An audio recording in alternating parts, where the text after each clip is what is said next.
Hello everyone and welcome back to Whiteboard Project Management YouTube channel. This episode will be specified for developing project schedule. As a project manager, you need to know how to start developing your schedule, what are things need to be prepared, and what is your forecast or what is your tasks which you can see during your project. Let's go to the whiteboard and let's get started.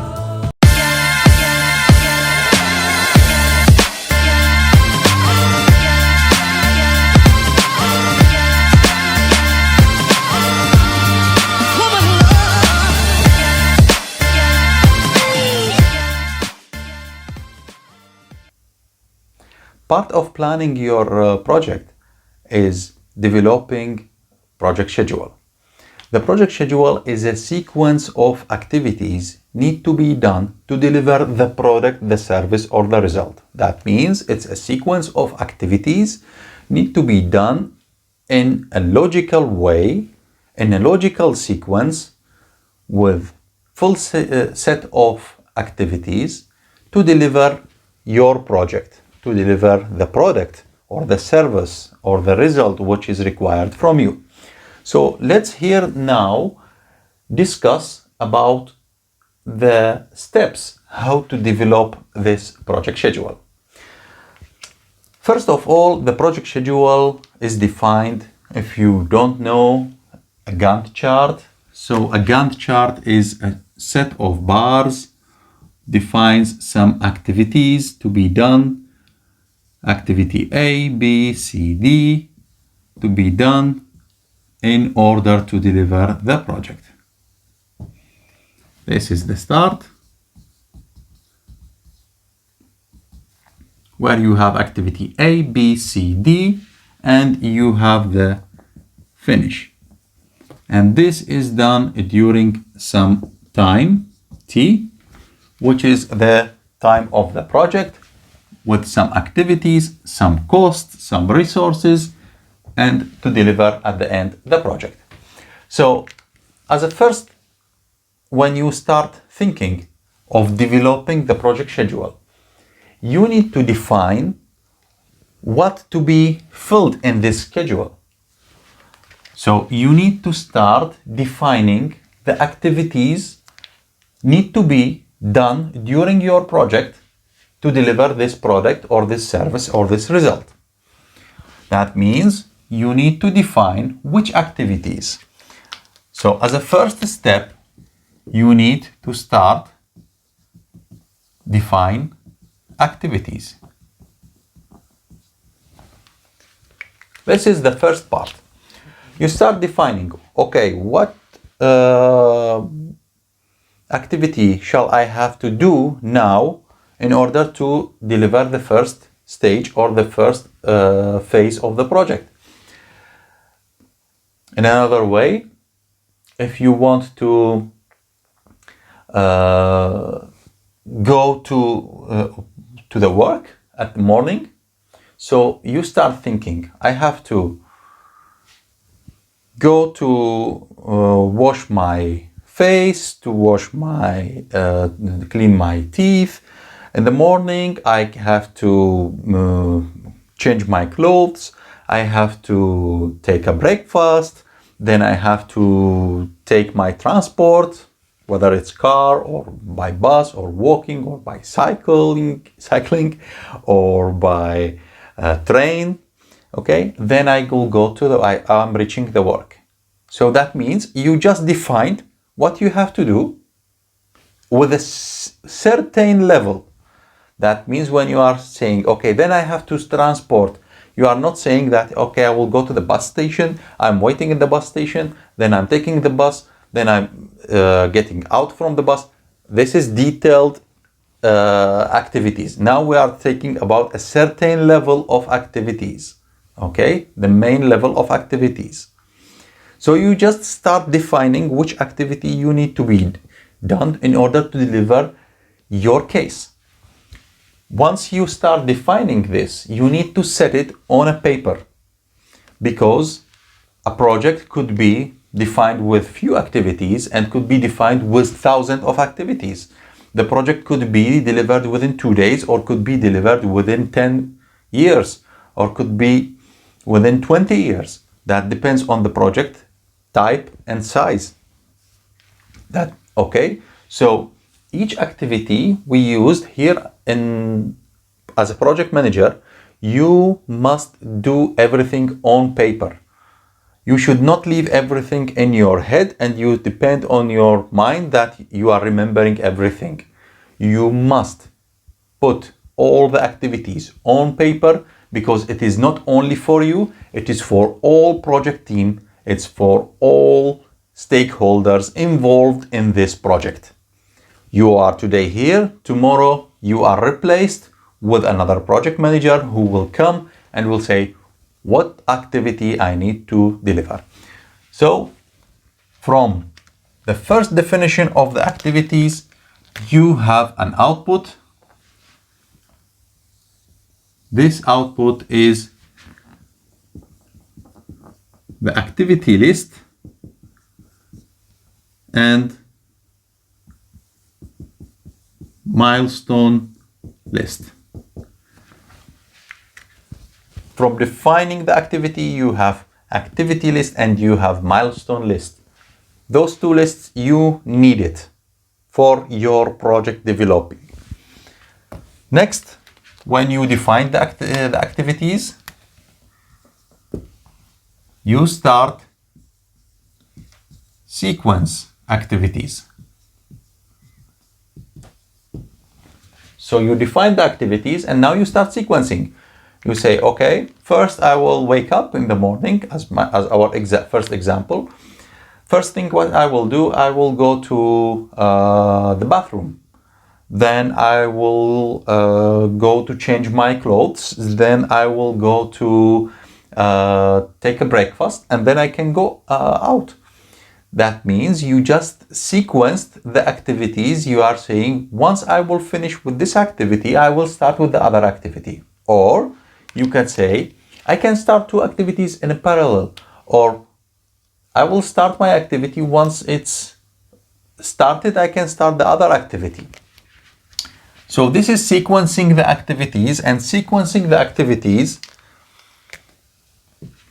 leads to an output where you have activity sequence. It's whether it's finish to start, start to start, start to finish, or finish to finish. We will go through this in an example. Once I will explain this, we will do one simple example, so don't worry.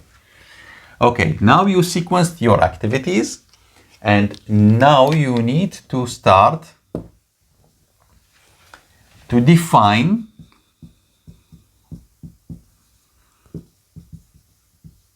activity resources.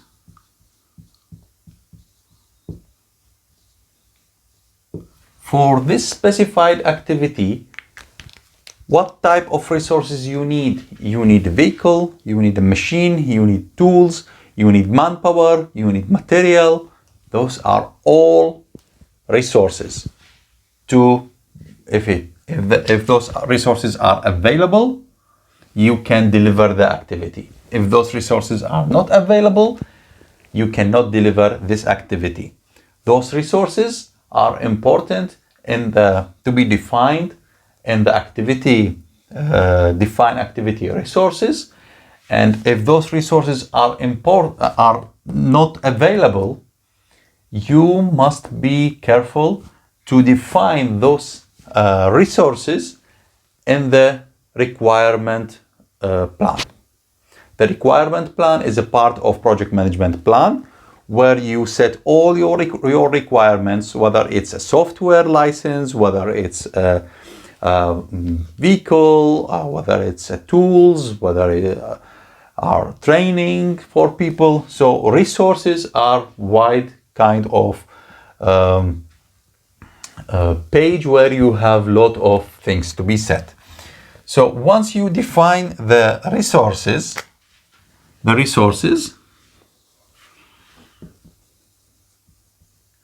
resource list where it's tools, machine, software, manpower, etc. Okay, so now let's go to the other part. We will go with estimate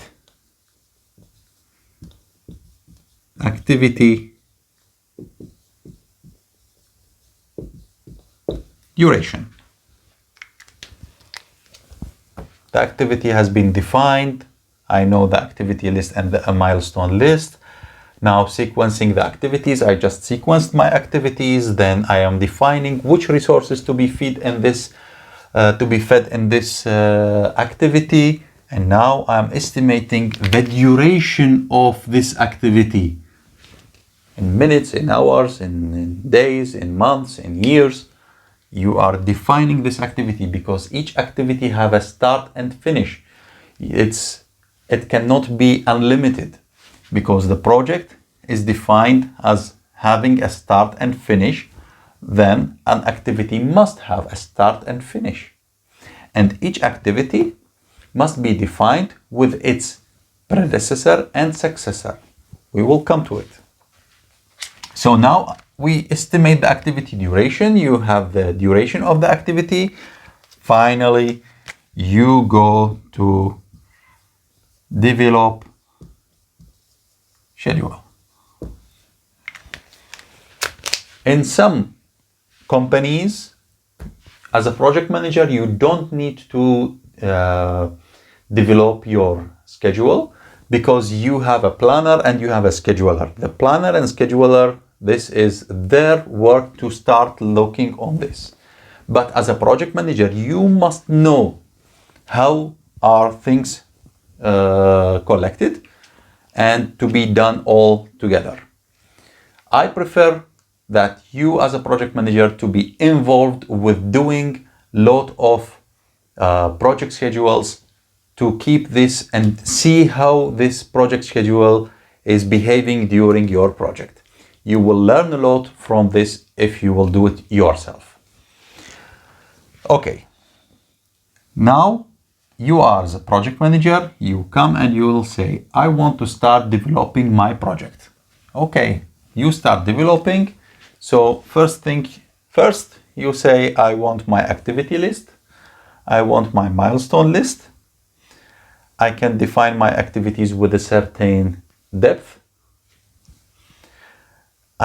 When I have the milestone and activity list, I can link the activities, whether it's finish to start or start to start.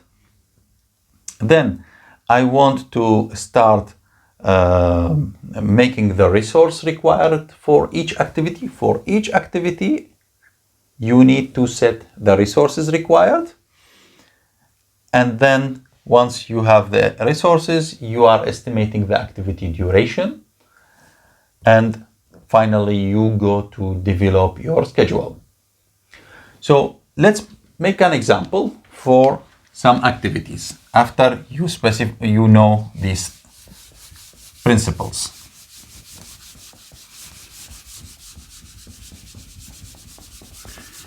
Let us consider that we have a project with 3 activities only. Simple project just for definition. So you have a project with activity A, activity B, and activity C. And you know that each project must have a start and finish. So developing a schedule, I will write here a schedule. The schedule, whether it's done in Microsoft Project or in Primavera or in other project schedules, programs, you have here the activity. Then you have start, you have finish, you have the duration.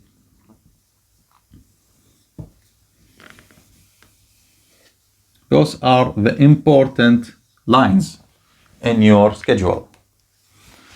You have here also the WBS, which is the work breakdown structure, the depth of the activity and sub-activities. Okay, so now we defined our activities. We have the activity list A, B, C, and we have a milestone list. The milestone list, this is, I will write it here. Activity list. Then I have the milestone list. And I have in the milestone list, I have start, I have finish. The milestone list is defined as the list where you have the milestones. The milestones are the event with zero duration. So it's an event during the project. The milestones could be defined as whether they are payment milestones, whether they are project milestones, whether they are liquidation damage milestones, penalty milestones. So you define all of them here in the milestone list. Once you go to the project, you can say, okay, where are my milestones? You can see the milestones and you can see the project behavior from the first look on this table. Now you are defining start and finish. So I will start putting those things in my schedule. So first I will put a start, the milestone list. I will start with my milestone and I will start putting the finish. I will define, because in the milestone list, there is a definition in the contract for the start date and the end date. So during the duration, this is 0 days, this is 0 because it's a milestone. And now I have the start somewhere here and I have my finish, just write the date. So if I have the date, let's say this is day 1 and this is day number 10. So here I have 1, 2, 3, 4, 5, 6. Okay, it's fitting 6. So let's consider this is day 6. So day 1, 2, 3, 4, 5, and 6. Okay. Now I will go to my activities. I have A, B, C. So let's put the activities here. A, B, C. I estimated the activities. Now I want to start the activity links, the sequence of the activities. So I am saying once activity A, this is the start.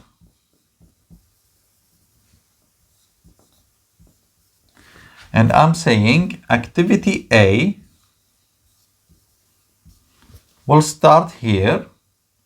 Then once it's finished, activity B can start and activity C is starting together with activity A and it's start to activity B and then we finish.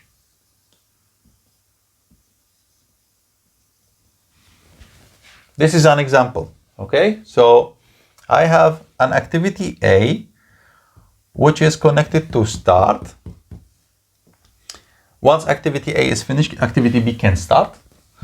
Activity A can start together with activity C, but activity C starts together with activity B.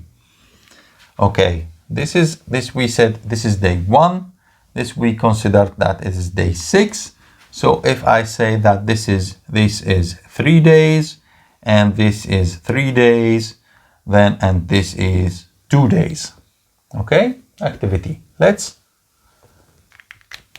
saying that the duration which I am estimating here, it depends on the resource required for each activity. Means if I have this activity, I need for this activity to be done, I need list of resources to be available so I can finish it within 3 days. That means if you have 2 labor to deliver this activity in 3 days, sometimes, not all the times, sometimes if you add more labors, you increase the power or you let the labors work overtime, then you speed up with the work. This, we will come to it in the next episodes, which with a technique called resource leveling and crashing. This is part of other level of project. Now we are just developing the project. Okay.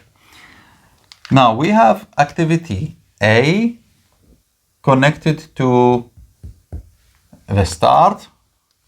So once it's started, activity A can start, and activity A we consider it takes 3 days.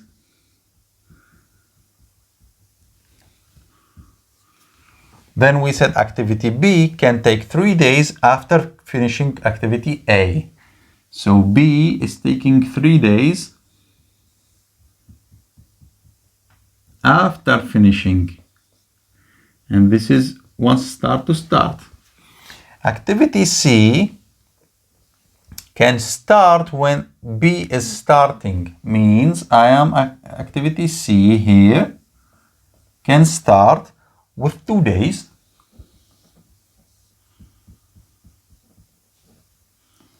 Start to start with activity B and with the milestone start.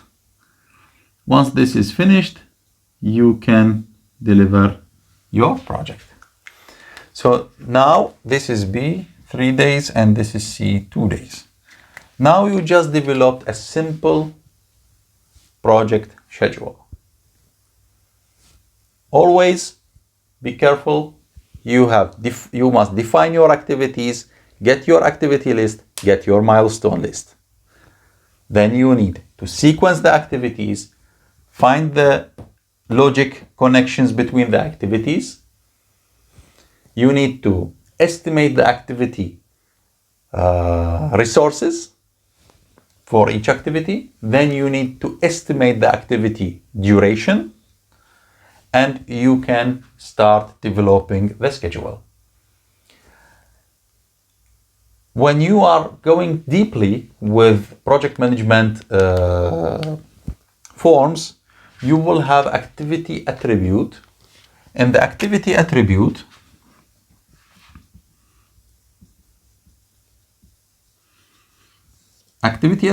list, you will find all your requirements. That means you find activity A, and the activity attribute of activity A, you will find your resources, your duration, the specification of the activity, the links, the predecessor and the successor. What are those predecessor, successor? Those are, each activity has a predecessor connected and a successor to be delivered. Means this activity B have a predecessor of activity A and have a successor of this milestone. It's a finish. The successor is always after finishing the activity. The successor, the predecessor is always the one which comes before starting this activity. So activity attribute, when you take the activity attribute list, you will find in each activity, define the description of the activity, who is doing this activity, what are the tools required for this activity, the duration, the predecessor and the successor. Then it will be very easy to you to start developing the schedule, because first thing, when you start with developing the schedule, You start with planning and then you start with scheduling. Now, what are the difference between planning and scheduling?